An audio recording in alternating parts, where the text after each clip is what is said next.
What's up? What's up? Welcome back. I'm Rex with Apex Collectibles, and today, in this little mini series for the holidays to ensure that people don't just constantly waste their money, I'll be focusing on Collect What You Love Pops version, right? So you'll see the thumbnail and all that stuff, but I'll get into the ones that I have right in front of me. A lot of these are just memories that I'll never forget, and it's just something wholesome, right? So we'll start with this Vegeta, over9000.com.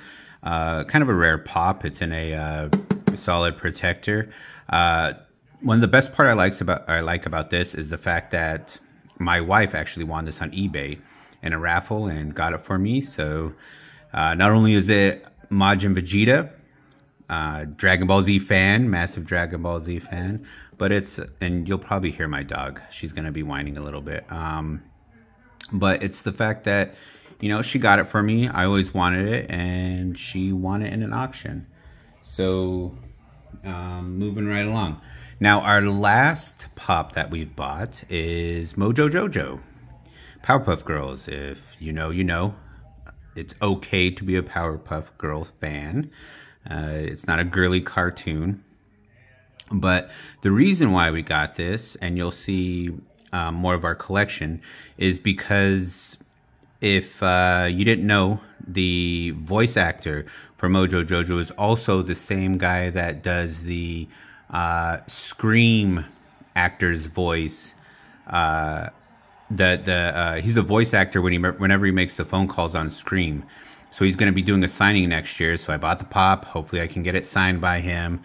That'd be kind of cool. Plus it's Mojo Jojo. I mean, come on, you gotta love Mojo Jojo.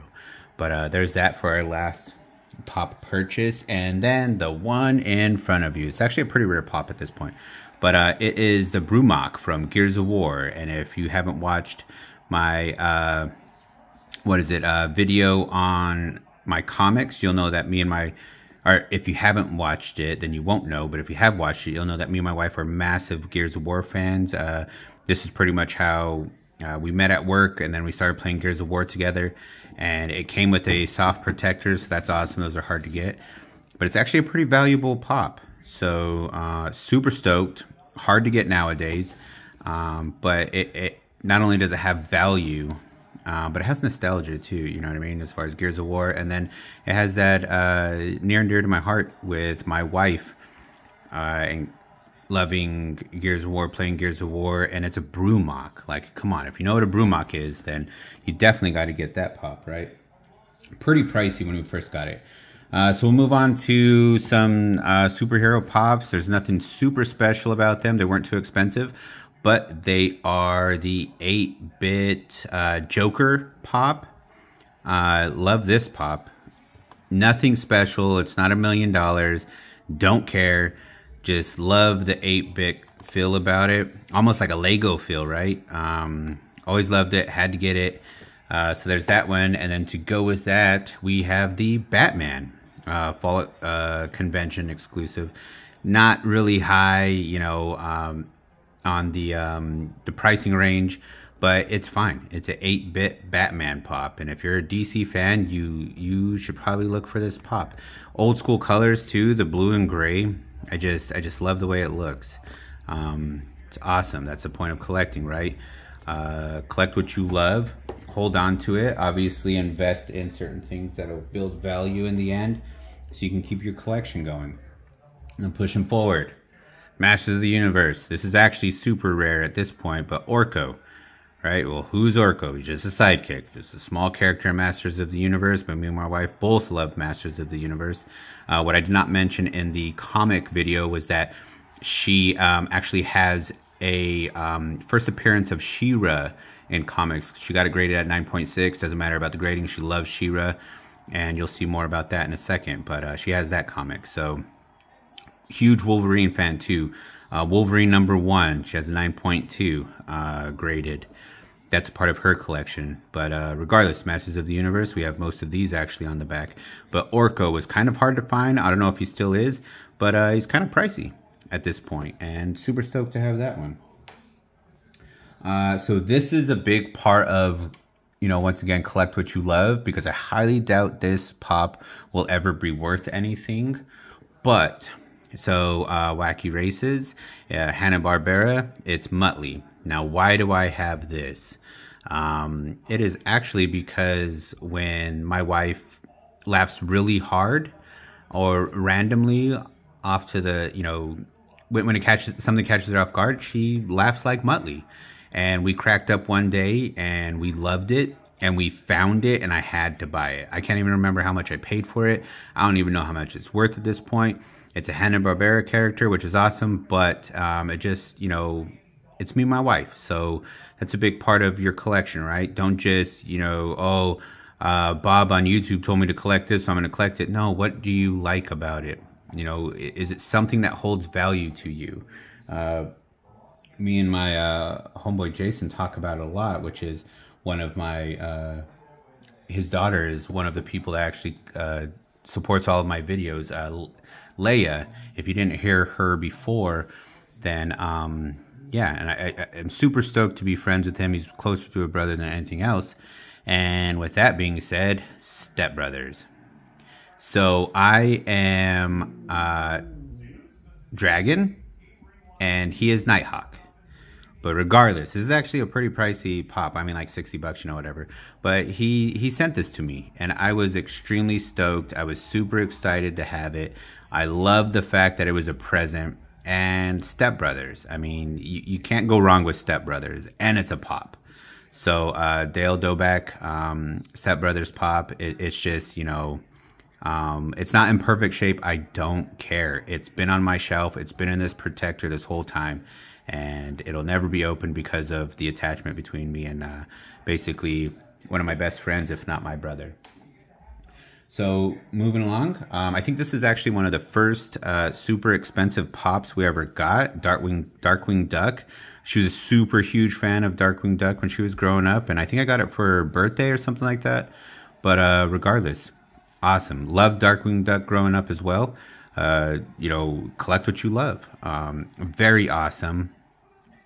I think an older pop. I can't remember what year it is, but regardless, right? Actually really good condition for how old the pop is and how valuable it is. It kind of goes up and down, but regardless, Darkwing Duck. Had to have it. Love it. Big part of our collection. So now moving on to a more in-depth video game that we played and we beat probably like 9 or 10 times with different characters together. Borderlands 2. Tiny Tina. This is actually a super rare pop right now. But regardless, she loves Tiny Tina. Tiny Tina is just a ridiculous character in Borderlands. Had to have this pop. Searched for it. Found it. If they had a Gunzerker pop or Salvador, I would pay... I don't know how much I'd pay for that pop.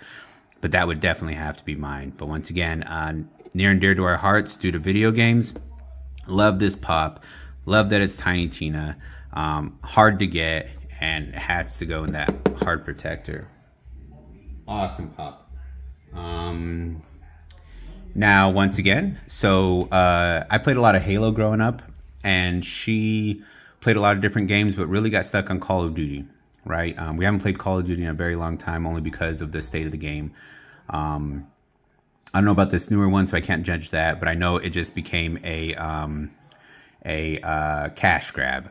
But I will say I think I jumped in on Modern Warfare 2, and she had been playing it from World at War, if I'm not mistaken. So she's been playing it for a while. But the biggest thing that we got into was when we were able to do that, what is it,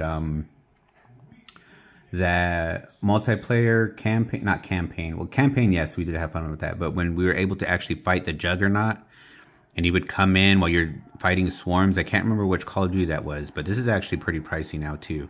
But I found this, I had to get it just because it was the Juggernaut.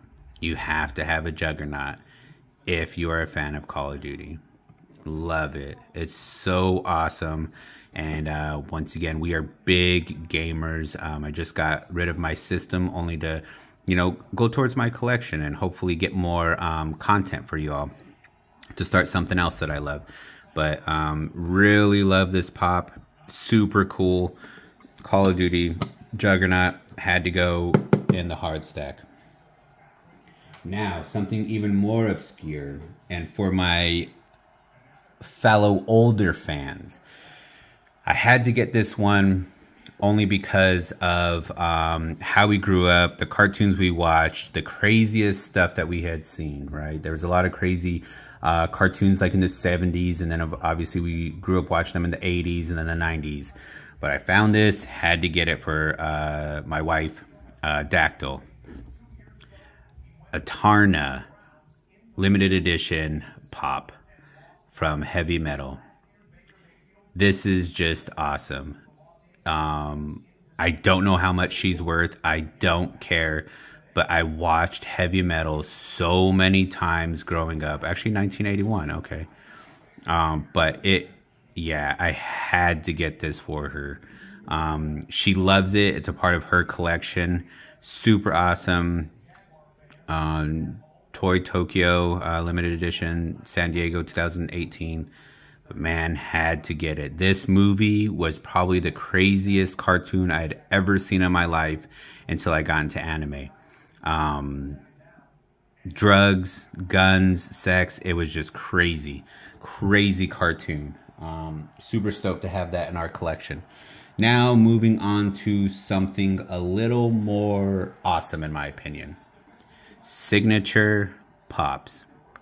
So this was a part of her birthday gift, and it was awesome that I think it's numbered if I'm not mistaken, but limited signed edition from Toyzilla, which is awesome. Big shout out to Toyzilla for providing this glow in dark She-Ra signed by the voice actress. She loved this. She was super stoked to actually get it. It's not just a pop. It's not just signed by somebody random. It's by the actual voice actress. And it says at the top, for the honor of Grayskull.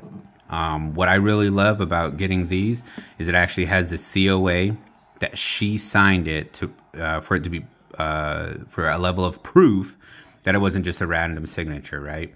Anybody can sign it, and then we get it. Okay, cool. But that's what I hate about these hard stacks. Very awesome. Super stoked to get it. Actually, I think on the COA it says the number. Yeah, so the number right there, 66 out of 80. There's only 80 of these that she signed, and that were up for sale. So she's a big She-Ra fan. Like I said before, she has that comic. First appearance of She-Ra in the comics. Yeah, had to get it. Hard stack, perfect, will never go away. Always, it will always stay in her collection. Now moving a little further into mine. So I already mentioned Dragon Ball Z, right? This isn't the over 9,000 version, but it's the same pop, just without the sticker. But it is a signed Majin Vegeta pop. It says Kakarot on it. So awesome. Such an iconic character. Love the fact that the voice actor signed it. It's JSA, so it's verified. There's a JSA certificate. Just love it. If you hear any squeaking, it's my dog. It's fine. This isn't my studio. This is my home. But I love this pop. Super stoked to be able to get this pop. Obviously had to hard stack it. That other one that I have that has the sticker of over 9,000, I might sell that just for more room and to be able to buy more stuff for my collection and more content. Now, one of the newest cartoons or animes that we really got into other than Attack on Titan. Inosuke. Love this character. He's so aggressive, so ridiculous, such a beast. Got it signed by the voice actor, and it says "Fight Me" on the front. Just love it. Chalice Collectibles exclusive. That's the version of the pop, and then PSA certified. So they were there when he signed it. Another certificate right there. But oh man, the fact that it says "Fight Me" and it's such a beast character, definitely wanted this. I don't remember how much I paid for it, but man, Inosuke is such an awesome character in Demon Slayer. If you haven't watched that, go and watch it. If you like anime, really good series. But yeah, had to get that one. Now, we're getting a little more obscure, right? So for me personally, collectibles is a big part of my life, but what was first was music. And I listen to heavy metal. Always have, well, not always, but ever since middle school, right? White Zombie, all that kind of stuff. So for my birthday a couple years back, I was lucky enough for my wife to get me a Corey Taylor signed pop. Now, I don't remember how much this is worth, but one of my favorite songs, and I actually used to sing it to my daughter in a nice voice, not angry, but Wait and Bleed. So that's what it says right there. Such an awesome present. I love this pop. This will probably be something that will always be in my collection. Slipknot, been one of their fans from the beginning. Had their first, well, not their first record, their first published, our first record that they pushed out, which is self-titled, with Wait and Bleed on it. They had a lot of other music, like a lot of other bands do, you know, before people know them. Once again, Beckett certified. The top of it has the Beckett card on it for the certification. I love this pop, and I will never get rid of it, mainly because of how much music means to me, what the song means to me, and it's Corey Taylor. Like, you got to hold on to it. Once again, Hardstack. Now this one, I was actually there to get signed. I bought this pop while I was there, and this was my first Comic-Con a couple years back, I think after COVID, and I had to get a pop there so that the full experience was buying something there and then getting it signed by somebody I was extremely excited to actually meet and take a picture with. Somebody that I grew up watching, but the Hulk exclusive limited edition Funko headquarters signed by Lou Ferrigno. I was extremely excited to get this, right? It was a pop that I bought there at the Comic-Con. Got to meet him, got to shake his hand. I actually sent it into PSA for it to be certified, have the certification certificate and the number. It's just awesome. I will never get rid of this. I actually have this in between. If you watch my comic video, I had two Hulk comics of the iconic pose with the Hulk on his shoulders. This is in between them. I'll never get rid of this. I'll never forget the experience. Lou Ferrigno is amazing. Such a nice person. He was cool to talk to, even during COVID. I wish I could have got a picture with him putting me in a headlock, but that was a little extra money and we didn't have it, so it is what it is. But regardless, once again, Hardstack, always be in there, always be protected. And that's the last pop I have here to show. We have a lot more pops. I've collected every pop that I was given as a gift because that means a lot to me. Moral of the story and the big part of these videos, right? Collect what you love. At some point, yes, it's going to evolve into value, but when you start and you really get into collecting certain things, just pay attention to the stuff that you love, right? What does it mean to you? How much meaning does it have? It doesn't matter about value. Have it somewhere. Eventually, you might get rid of it because that's what happens, but if you hold on to it, it means enough to you, then that's the value that it holds. You can't put a price on that. But once again, this is the second part of the series as far as collect what you love. I appreciate you watching the video, and happy holidays. As always, stay safe.